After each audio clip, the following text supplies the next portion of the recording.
First Dibs question of the day brought to you by our friends at Tire Depot off Route 6 in Bristol, right behind Betting Barn. Go see Tony and the boys. Get yourself some winter tread on your sled. Tell them the Rob Dibble Show sent you. First Dibs question of the day. Should kickers be able to doctor balls? Doctoring balls as far as, I guess I should explain. Footballs, when you get a football out of the bag, it's very hard and slick. And quarterbacks, we learned from Tom Brady, Aaron Rodgers, all quarterbacks do this, man. I knew my quarterbacks to do this in the past as well. You work the ball. Vic Fangio from the Philadelphia Eagles had something very interesting to say about kickers doctoring the balls. And maybe that's why we have so long field goals right now. You know what you guys have missed? Not just you, but everybody, is, we gave up a 65-yard field goal and a 58-yard field goal. These kicking balls that they changed this year have drastically changed the kicking game, field goals in particular. So it's almost like they need an asterisk here, like it was the live ball era, or the asterisk for those home runs Bonds and Sosa and McGuire were hitting. The way they've changed the ball, the NFL, the kicking ball, has drastically changed the field goals. Is the shape different? No, the kicking balls, and you can ask Clay about it when he gets in here, but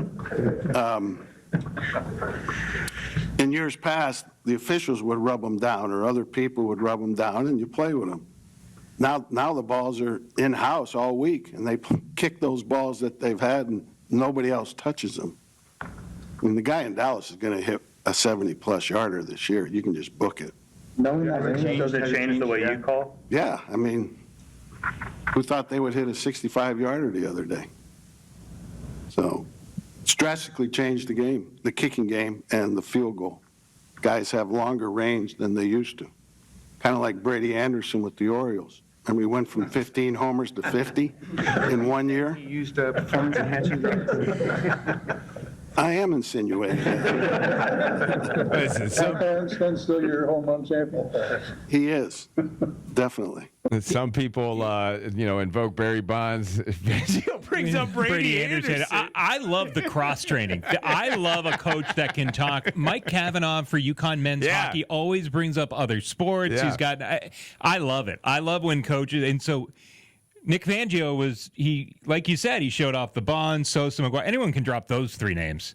When you drop Brady Anderson, you're a football coach that loves He's got to be from Baltimore. He's got to be from a rival city. He must be a Yankee fan, maybe, because he doesn't like the Orioles. Just for somebody to remember how many home runs Brady Anderson started with and then he ended with after steroids, that's just great. But what the question is, these kickers, man, let's say what he's saying is true. Are you cool with that? Are you cool with kickers doctoring balls? Well, it is true. I mean, this was something I was reading up through the offseason, and I thought it came across pretty clearly in the preseason, the exhibition part, when there was a 70-yarder that was hit. I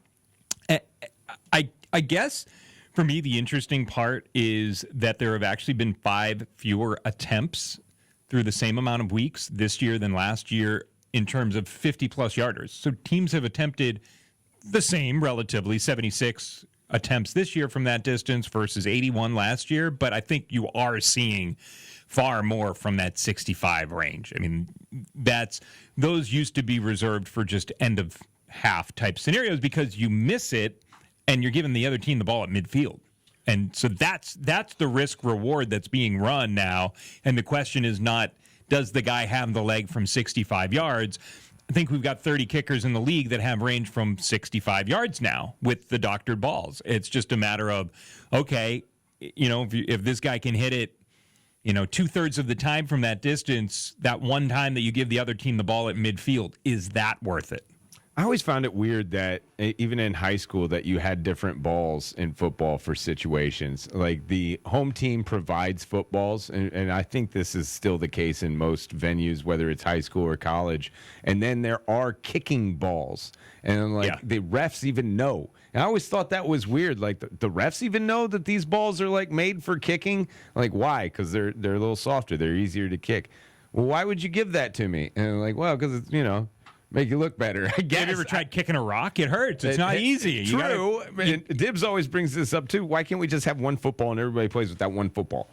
I mean, that's a great point. I really appreciate the keeping it simple on that, and I don't have a good answer for that.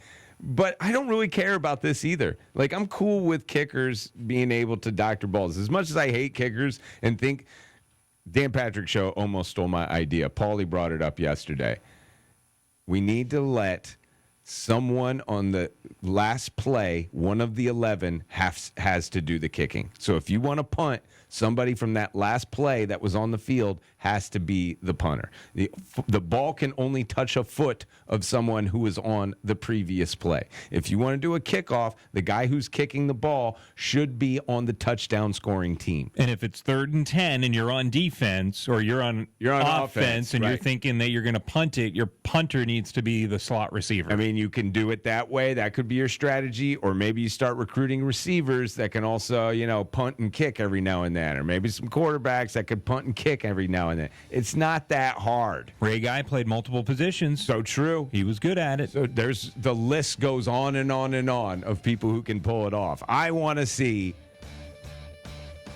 Wes Ho out there in place of Chris Freeman for an extra point. All right, Doug Flutie with the drop kick. There you go. The list goes on and on. UConn's Wes Ho, offensive lineman, too, by the way. I just think that would be great. It would add some extra recruiting. Intrigue.